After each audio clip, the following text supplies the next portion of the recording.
Iran melancarkan serangan rudal dan drone ke pangkalan militer Amerika Serikat di Yordania sebagai balasan atas serangan Washington terhadap infrastruktur Iran.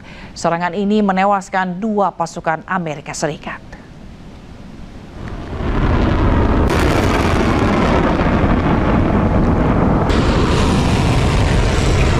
Korps Garda Revolusi Islam Iran atau IRGC merilis rekaman yang memperlihatkan peluncuran sejumlah rudal dan drone ke arah yang diklaim sebagai pangkalan militer Amerika Serikat di Azraq, Yordania. IRGC menyatakan serangan itu merupakan balasan atas serangan militer Amerika terhadap infrastruktur sipil Iran. Menurut mereka, operasi yang dilakukan saat fajar tersebut menjadi gelombang ke-20 dalam operasi Nasr 2. Sasaran serangan diklaim meliputi area parkir pesawat berukuran besar di pangkalan militer Azraq.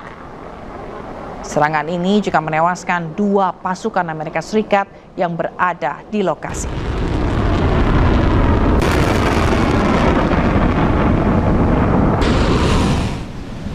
Pasukan Garda Revolusi Islam Iran kembali melancarkan serangan drone ke pangkalan Amerika Serikat di Bahrain.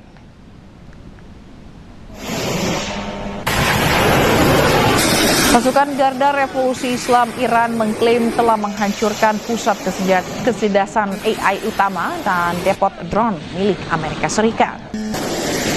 IRGC menyebut serangannya itu merupakan serangan balasan terbaru Amerika Serikat terhadap Iran. Selain itu, ia menyatakan Amerika Serikat melakukan kejahatan perang dengan menyerang sejumlah jembatan di wilayah Iran pada malam sebelumnya.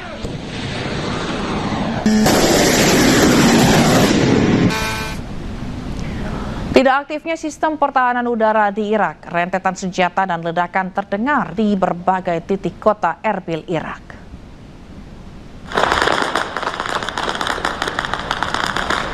Serangan dan aktivitas pencegatan udara terjadi secara bergelombang pada malam hingga dini hari, menyusul ketegangan militer yang kembali memanas.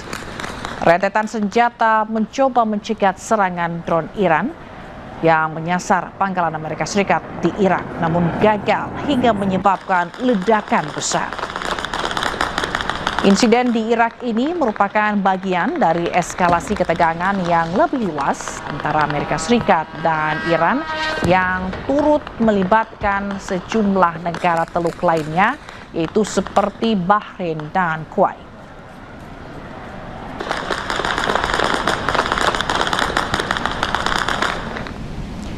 Pemirsa, pasukan Zionis Israel kembali melancarkan serangan udara di lingkungan Al-Dir di Lebanon Selatan.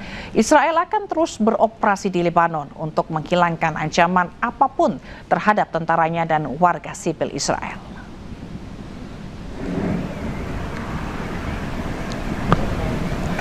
Asap mengepul terjadi di atas Nabatiyeh Al-Fauqa setelah serangan udara pasukan Zionis Israel di lingkungan Al-Dir di Lebanon Selatan. Media lokal Lebanon mengklaim pesawat tempur Israel menyerang dalam 2 gelombang. Dalam serangan kali ini, Israel belum memberikan komentar. Namun, dalam pernyataan sebelumnya, Israel menyatakan akan terus menyerang Lebanon Selatan dengan dalih menghilangkan ancaman apapun terhadap tentaranya dan warga sipil Israel. Sementara itu, Israel dan Lebanon mengadakan pembicaraan di Roma pekan ini yang dimediasi oleh Amerika Serikat.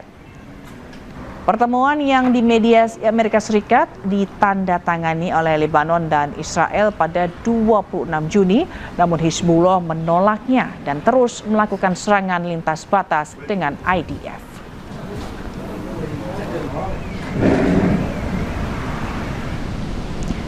Tentara Israel membakar sejumlah rumah warga di sebuah desa di Lebanon Selatan. Kepulan asap membumbung dari daerah tersebut pada Selasa sore.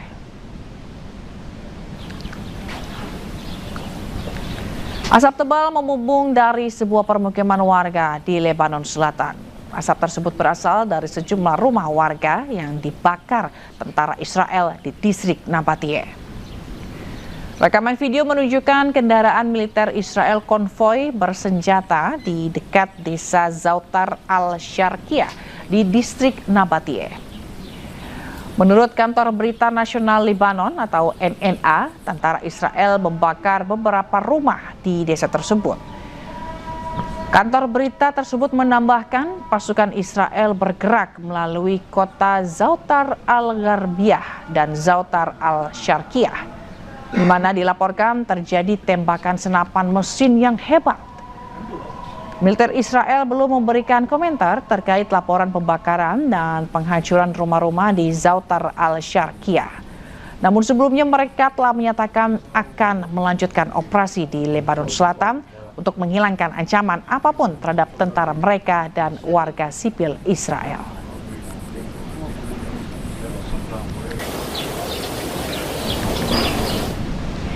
Serangan Israel menargetkan iring-iringan jenazah di kamp pengungsi Nusairat, Gaza Tengah. Sedikitnya 8 warga Palestina tewas dan 20 orang lainnya terluka.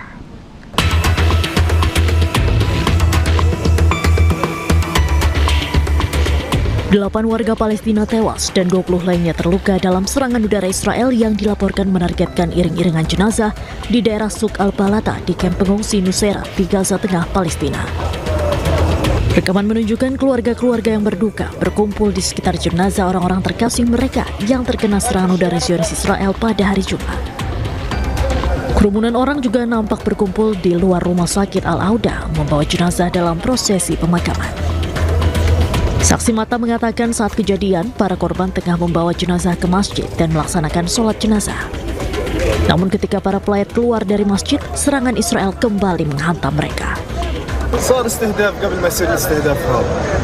اخذوا الشهداء كالعاده دخلوا فيهم على الجامع صلى عليهم صلاه الجنازه وترحم عليهم، هم طالعين من باب المسجد ضربهم صاروخ. ليش؟ كيف؟ بتعرفش. راح الله يرحم الجميع. Hamas mengutuk serangan yang dilaporkan tersebut dan menegaskan bahwa kelanjutan kejahatan yang dilakukan oleh Zionis Israel ini tidak akan mematahkan tekad rakyat Palestina atau mencapai tujuan pendudukan untuk mengusir dan memperpanjang penderitaan rakyat Palestina. Sementara itu hingga kini pihak berwenang Israel belum memberikan komentar terkait serangan terbaru yang dilancarkan ke Gaza, Palestina. Pemirsa, aksi dukungan terhadap kemerdekaan Palestina terus bergulir. Di London, Inggris, ribuan warga mengutuk genosida Israel di Gaza serta menuntut Perdana Menteri baru Inggris mengambil tindakan tegas terhadap Israel.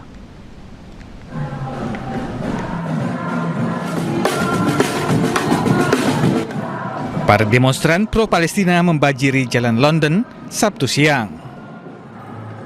Para pengunjuk rasa meneriakkan slogan-slogan anti-Zionis sambil berbaris membawa bendera Palestina, Lebanon, dan Iran.